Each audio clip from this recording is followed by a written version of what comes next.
이 시간 어리석은 인생이라고 하는 제목으로 우리 함께 은혜 나누겠습니다. 오늘 말씀 나누기 전에 우리 앞뒤에 계신 또 옆에 계신 분들에게 이렇게 한번 인사하고 시작하겠습니다. 행복하세요. 인사 한번 하겠습니다. 행복하세요. 행복하세요. 여러분 다 행복하십시오. 행복하십시오. 행복하십시오. 너무 좋습니다. 여러분 우리가 지금 이렇게 인사한 것처럼 사람은 누구나 이 땅 가운데 살아갈 때 행복한 삶을 꿈꾸면서 우리가 이 땅을 다 살아가고 있습니다. 내가 이 땅을 살아가면서 나는 불행하기를 원해 라고 생각하는 사람은 아무도 없다라는 것이죠. 여러분 그렇다면 행복이 무엇입니까? 여러분 행복이 뭐라고 생각하십니까? 어떠한 삶이 행복한 삶이겠습니까? 내가 돈이 좀 많으면, 경제적으로 풍족하면 내가 행복한 사람일까요? 내가 많은 사람들에게 존경받고 또 우러러 볼 만한 그러한 어떤 명예를 내가 가지고 있다면 내가 행복한 사람이 될 수 있을까요? 나의 자녀들이 이 세상 가운데 아주 큰 성공을 거두었다면 나는 행복한 사람으로 살아갈 수가 있는 것일까요? 어쩌면 이 자리에 있는 우리들도 내가 경제적으로 조금만 더 풍족하다면 내가 지금보다 조금 더 행복할 수 있을 텐데 라고 하는 생각을 가지고 있는지도 모르겠습니다. 내가 지금보다 조금만 더 높은 자리에 올라가서 어떤 세상적인 지위를 내가 가지면, 명예를 얻으면 내가 지금보다는 조금 더 행복하지 않을까라고 하는 생각을 가질 수도 있습니다. 여러분 근데 정말 그럴까요? 한 예를 한번 보겠습니다. 이 여인은요, 영국에 있는 켈리 로저스라고 하는 여인입니다. 이 여인이요, 16살에 복권이 당첨되는데 얼마냐면 거의 190만 파운드, 한화로 하니까 한 339억 정도 되는 큰 돈에 어린 나이에 당첨이 됐습니다. 이 당첨이 되자 어떻게 했을까요? 이 여인은요, 돈을 물쓰듯 하기 시작합니다. 매일 밤 아주 성대한 파티를 열었고요. 성형도 수차례 했고 세상에서 좋다는 명품은 다 사드렸습니다. 하지만 세월이 흘러서 어떻게 되었을까요? 이 여인은 수차례 결혼에 실패를 하고 또 자살을 시도할 정도로 삶이 완전히 망가져 버렸습니다. 당첨으로 받은 돈 이미 다 잃어버리고 지금은 너무나 평범한 청소부로 살아가고 있다고 합니다. 여러분 이처럼 복권 1등에 당첨되었다라고 해서 내가 행복한 삶을 살아가는 것은 절대로 아닙니다. 언젠가 한국에서요, 복권 통해서 한 10억 이상 정도의 금액에 당첨된 사람들 500명을 대상으로 설문조사를 했는데요. 그 결과가 매우 충격적이었습니다. 응답한 사람 중에 80%, 그러니까 10명 중 8명은요, 내가 복권에 당첨된 이후에 조금 더 불행해진 것 같다라고 응답을 했습니다. 또 기혼자의 60%가요, 복권이 당첨된 이후에 이혼을 했다라고 응답을 했습니다. 결론적으로 말하면 내가 갑자기 정말 큰 돈을 얻었지만 그 돈이 나를 행복하게 만들어주지는 못했다라고 하는 것이죠. 자, 그렇다면 여러분, 우리는 과연 어디에서 참된 행복을 찾아야 되는 것일까요? 여러분, 내가 어떻게 살아야 이 땅 가운데 행복하게 살 수가 있는 것입니까? 오늘 우리가 읽은 본문에는요, 한 부자, 그러니까 농부가 등장을 합니다. 그런데 이 농부에게 한 가지 걱정이 생겼습니다. 그것이 뭐냐 하면 들판에 딱 나가보니까요, 풍년이 들었습니다. 그것도 대풍입니다. 그래서 이제 이 곡식을 수확을 해야 되는데 아무리 계산을 해봐도 지금 가지고 있는 창고에 그 곡식을 다 넣을 수가 없는 겁니다. 그래서 어떻게 했을까요? 결국 이 농부는 자신이 가지고 있는 창고를 헐어버리고 더 큰 창고를 지어서 모든 곡식을 다 거기에 넣기로 결정을 합니다. 그렇게 큰 창고를 완성하고 곡식을 창고에 아주 빽빽하게 다 넣었습니다. 농부는 창고를 보기만 해도 너무 배가 불렀습니다. 그래서 오늘 보면 19절에 보니까 이렇게 얘기하는 겁니다. 우리 같이 한번 읽겠습니다. 시작. 또 내가 내 영혼에게 이르되 영혼아 여러 해 쓸 물건을 많이 쌓아두었으니 평안히 쉬고 먹고 마시고 즐거워하자 하리라 하되. 무슨 말입니까? 내 영혼아, 지금 이렇게 내가 부자가 되었으니, 이렇게 곡식을 많이 쌓았으니, 이제는 아무런 걱정도 하지 말고 편안하게 살자.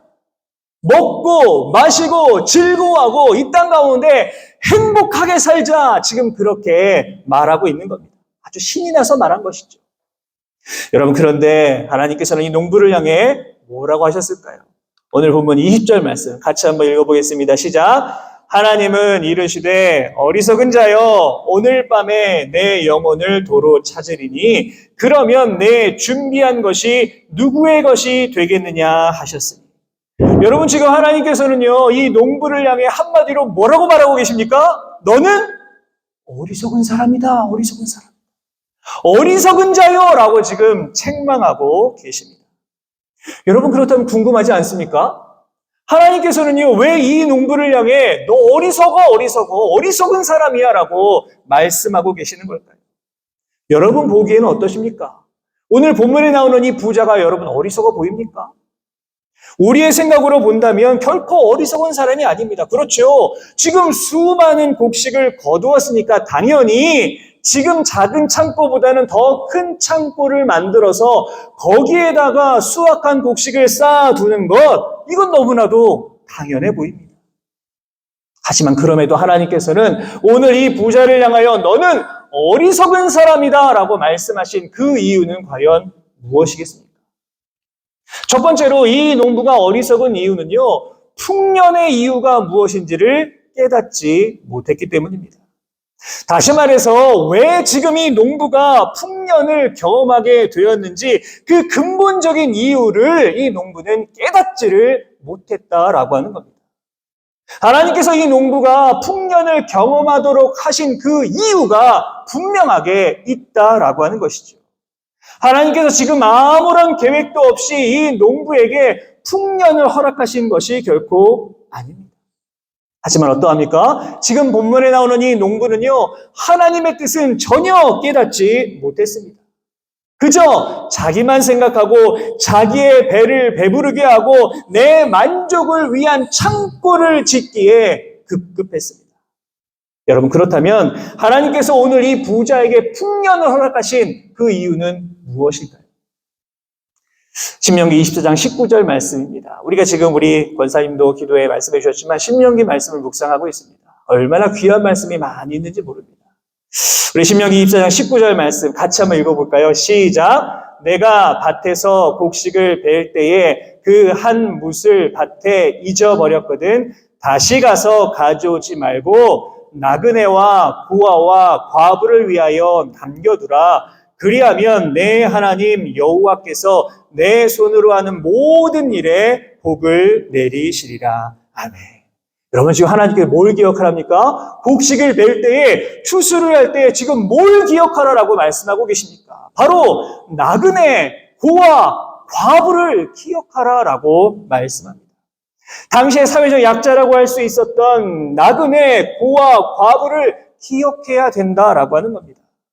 여러분, 그렇기 때문에 지금 엄청나게 많은 곡식을 거둔 이 부자가 먼저 기억해야 되는 게 무엇입니까? 바로 나그네, 고아, 과부와 같은 사회적 약자들을 생각하는 그 마음을 가져야 한다라고 하는 겁니다. 곡식을 벨 때 나다 하나까지도 그냥 탈탈 다 털어가서 내 창고만 꽉꽉 채우는 것, 거기에 만족하는 것이 아니라 가난하고 어려운 이들을 위하여서 나누고 베풀 수 있는 그 마음을 가져야 한다라고 하는 것이죠. 이것이 바로 풍년을 허락하신 하나님의 뜻이었습니다. 하지만 그럼에도 불구하고 오늘 본문에서 만난 부자는 어떻게 행동하고 있습니까? 오히려 더 많은 곡식을 내가 갖기 위하여서 더 큰 창고를 짓고 있습니다. 주변에 있는 어려운 사람들 분명히 있을 것인데 그런 사람들은 전혀 돌아보지 못한 삶이 바로 이 부자의 삶이었고, 그렇기 때문에 오늘 본문에서 하나님께서는 이 부자를 향해 이 어리석은 사람아, 너는 어리석은 사람이다라고 말씀하셨던 겁니다. 사랑하는 여러분, 우리도 마찬가지입니다. 지금 이 어리석은 부자가 풍년을 허락하신 이유가 무엇인지를 알았어야 했던 것처럼 우리도요, 하나님께서 나를 이 땅에 보내신 그 이유와 목적이 무엇인가를 우리는 반드시 깨닫고 있어야만 합니다. 여러분, 그렇다면 하나님의 자녀인 우리들을 이 땅에 보내신 이유가 무엇입니까? 하나님께서는 왜 우리를 이 땅에 보내셔서 우리를 밴쿠버 이 땅 가운데 살게 하신 것입니까? 여러분, 그것은 바로 우리를 복음의 전달자로 삼기 위해서입니다. 마태복음 28장 19절과 20절 말씀입니다. 그러므로 너희는 가서 모든 민족을 제자로 삼아 아버지와 아들과 성령의 이름으로 세례를 베풀고 내가 너희에게 분부한 모든 것을 가르쳐 지키게 하라. 누구의 말씀입니까? 예수님의 말씀입니다.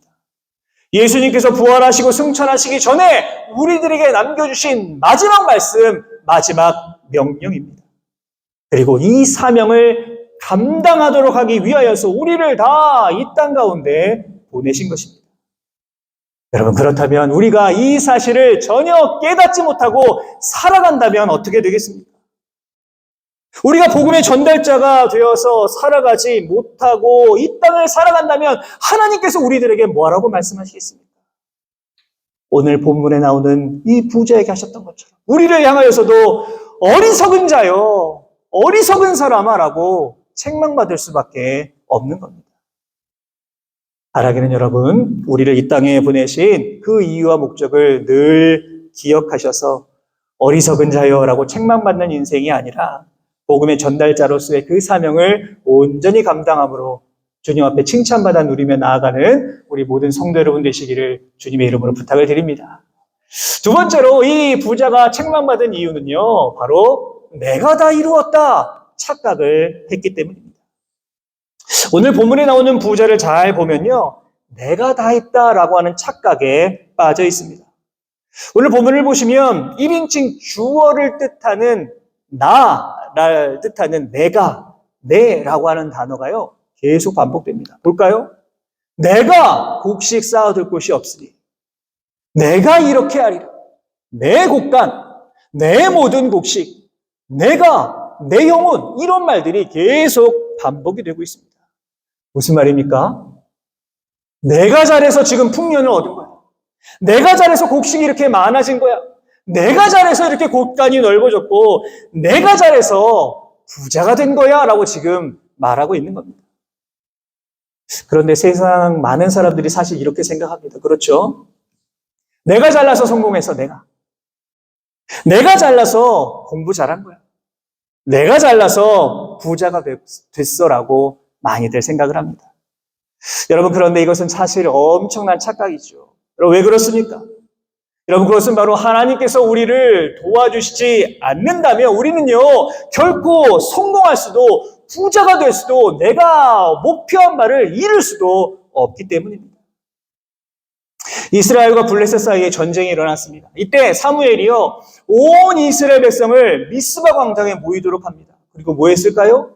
금식을 선포하고 기도하도록 했습니다. 그러자 이 소식을 들은 블레셋은요, 이때가 기회다라고 총공격을 합니다. 왜냐하면 함께 다 모여 있으니까. 허술하다라고 생각해서 총공격을 한 겁니다. 당시 이스라엘의 전력으로는요, 블레셋의 상대가 되지 않습니다. 전쟁을 하면 무조건 지는 그러한 전쟁입니다. 그런데 어떻게 되었습니까? 하나님께서는 이러한 상황에서 큰 우레를 발하셔서 이 블레셋 군대를 다 물리쳐 주시고 대승을 이끌어 주셨습니다. 여러분, 대부분의 사람들이 이러한 성공을 맛보면 어떻게 됩니까? 어깨가 올라가죠. 네, 우쭐해집니다. 사무엘도요, 그럴 수 있었습니다. 거봐. 내가 미스바 광장에 모이자고 해서, 내가 기도하자고 해서 승리한 거야. 내가 전략을 잘 짜서 승리할 수 있었던 거야. 나만 믿고 따라오면 무조건 승리할 수 있어라고요, 얼마든지 말할 수 있습니다. 또 그렇게 말한다라고 해서 뭐라고 할 사람 아무도 없었을 겁니다. 그런데요, 사무엘은 그런 말 한마디도 하지 않았습니다. 오히려 뭐라고 했을까요? 사무엘상 7장 12절을 말씀을 보시면 사무엘이 승리했다라고 하는 소식을 듣고 어떻게 합니까? 돌을 가져다가 미스바와 센 사이에 두고 뭐라고 합니까? 여호와께서 여기까지 우리를 도우셨다. 이렇게 말하고 그 땅 이름을 에베네셀이라고 부릅니다. 무슨 말입니까? 내가 한 것이 아니야. 난 아무것도 한 것이 없어. 내가 잘나서, 내가 잘해서 이긴 것이 아니라, 내가 훌륭해서 이긴 것이 아니라, 하나님께서 나를 도와주셨기 때문에, 하나님께서 우리를 도와주셨기 때문에 우리가 승리한 거야 라고 지금 고백하고 있는 겁니다. 사랑하는 여러분, 이 에베네셀의 축복이 여러분의 삶 가운데 언제나 함께 하시기를 주님의 이름으로 축복합니다. 하나님께서요, 지금 이 시간까지 우리를 인도해 주시고, 우리를 보호해 주시고, 우리를 지켜주셨다라고 하는 사실을 꼭 믿으시기를 바랍니다. 우리 안에 이러한 감사의 고백이 없다면요, 하나님은 우리를 향해서 부자처럼 어리석은 사람아, 어리석은 자유라고 책망을 받을 수밖에 없습니다. 언제나 나를 도와주시고 언제나 내 편이 되어주시고 나를 인도해 주시는 이 에베네셀의 하나님을 찬양하며 나아가는 우리의 삶이 꼭 될 수 있기를 주님의 이름으로 축복합니다. 마지막 세 번째로 이 부자가 책망을 받은 이유는 바로 육체의 부요함을 영혼의 부요함으로 착각했기 때문입니다. 무슨 말일까요? 내 육체가 평안하면 내 영혼도 무조건 평안할 거야. 지금 그렇게 생각을 하고 있는 겁니다. 오늘 본문을 보시면 이 부자는요, 내가 재산이 많아져서 이 곡식이 많아지면 나의 영혼까지도 다 만족할 거야 라고 지금 생각을 하고 있습니다. 다시 말해서 내가 돈이 많아서 육체의 즐거움을 누리면 나의 영혼까지도 함께 즐거워할 것이다. 그렇게 생각을 했다라는 것이죠. 그래서 본문 19절에서 보면 이 부자가 자신의 영혼을 향해 뭐라고 말합니까? 영혼아, 평안히 먹고 마시고 즐거워하자라고 말합니다. 신이 나서 말하고 있습니다. 한번 생각해 보겠습니다. 만약 여러분들이 오늘 본문에 나오는 부자이고요, 여러분에게 이러한 일이 벌어졌다면 여러분들은 어떤 마음이 드셨겠습니까? 저도 말씀 준비하면서 곰곰이 생각해 봤는데 저 역시도 부자와 같은 마음이 들었을지도 모르겠다라는 생각을 하게 되었습니다. 여러분, 세상에요, 돈이 많아, 너무 짜증나 하는 사람이 어디 있겠습니까? 그죠? 난 돈이 너무 많아, 난 너무 불행해, 이렇게 말할 수 있는 사람 없습니다. 세상은 돈이면 다 된다라고 생각을 합니다. 그래서 때로는 그렇게 생각하죠. 돈을 위해 살아가는 게 뭐 그렇게 나쁜 일이야 라고 반문하는 사람들도 있습니다. 하지만 여러분, 오늘 이 시간 우리가 기억해야 될 게 뭐냐 하면, 아무리 돈이 많더라도, 아무리 나에게 천문학적인 돈이 있다라고 하더라도요, 돈으로 살 수 없는 것이 있다는 것이죠. 그게 무엇입니까? 그게 바로 우리들의 영혼입니다. 세상에서 가장 돈이 많은 부자가 자신의 재산을 다 쏟아부어도 살 수 없는 것 한 가지, 그게 바로 우리의 영혼입니다. 어느 날 한 청년이 예수님 찾아오죠. 예수님께 묻습니다. 예수님, 제가 어떻게 해야 영생을 얻을 수 있습니까? 다시 말해서 어떻게 해야 나의 영혼이 구원받을 수 있습니까? 라고 예수님께 질문을 한 겁니다. 예수님은 이 청년의 질문에 너무나도 명확한 답을 주십니다. 그래? 그걸 원해? 그렇다면 너의 전 재산을 다 팔아서 가난한 사람들에게 나누어줘 라고 말씀하십니다. 그러자 이 청년이 예수님 말씀을 듣고 어떻게 했을까요? 성경을 보니까요, 이 청년이 재물이 많음으로 근심하며 돌아가니라, 이렇게 기록되어 있습니다. 예수님께서는 분명한 해답을 주셨지만 이 청년은요, 자신의 재물을 포기할 수가 없었습니다. 근심하며 돌아갔습니다. 이 청년은 정말 영혼의 구원을 받고 싶었지만 그 재물을 포기할 수 없었기 때문에 영혼의 구원을 받을 수 없었던 겁니다. 여러분, 오늘 그렇다고 제가 여러분들에게 여러분 무조건 재물을 멀리하며 살아가십시오 라고 하는 말이 절대로 아닙니다. 여러분 모두 다 가난하게 살아가야 됩니다 라고 하는 말도 절대로 아닙니다. 문제는 무엇이냐 하면 예수님보다, 하나님보다, 우리의 신앙보다, 우리의 믿음보다 이 재물이 나의 삶의 우선순위가 되어서는 안 된다라고 하는 겁니다. 여러분, 이 청년이요, 왜 재물을 포기할 수가 없었습니까? 그것은 재물이 많아서가 아니라 그 삶의 우선순위가 바로 재물이었기 때문입니다. 내가 아무리 재물이 조금밖에 없다라고 하더라도 그 재물이 나의 우선순위이고요. 내가 오늘 하루를 살아갈 때 그 재물 때문에 내가 이 세상을 살아간다라고 생각한다면 그 영혼은 절대로 후원받을 수가 없습니다.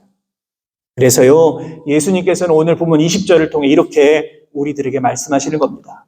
본문 20절 말씀 같이 한번 마지막으로 읽도록 하겠습니다. 시작! 하나님은 이르시되 어리석은 자여 오늘 밤에 내 영혼을 도로 찾으리니 그러면 내 준비한 것이 누구의 것이 되겠느냐 하셨으니. 사랑하는 여러분, 오늘 이 시간 말씀을 통하여서 우리의 영혼이 어디에 있습니까? 하나님 손에 달려있음을 여러분 꼭 믿으시기를 바랍니다. 우리가요 어젯밤에 잠을 잘 자고 오늘 아침에 눈을 뜨고 지금 함께 나와서 예배 드리고 있다라고 하는 이 사실은요 당연한 것이 절대로 아닙니다. 정말 기적 같은 일이 우리들에게 벌어진 겁니다.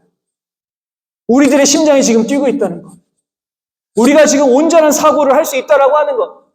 내가 원하는 대로 원하는 방향으로 갈 수 있다라고 하는 것은요 결코 당연한 일이 아닙니다.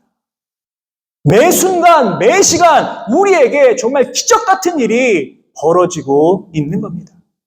이유가 무엇입니까? 우리의 영혼이 하나님 손에 달려있기 때문입니다. 하나님께서요, 지금 이 순간에 나의 영혼을 도로 찾아가시면 우리는 결코 이 자리에 있을 수 없습니다. 그렇기 때문에 오늘 우리는요, 본문에 나오는 이 어리석은 부자처럼 이 땅을 바라보며 세상을 살아가는 것이 아니라 나의 영혼이 하나님 손에 달려있음을 기억하여서 우리가 하루를 살아도 하나님의 영광을 위하여 우리가 어디 있든지 무엇을 하든지 하나님을 영화롭게 하며 살아가기 위하여 최선을 다해 노력해야 되는 것입니다.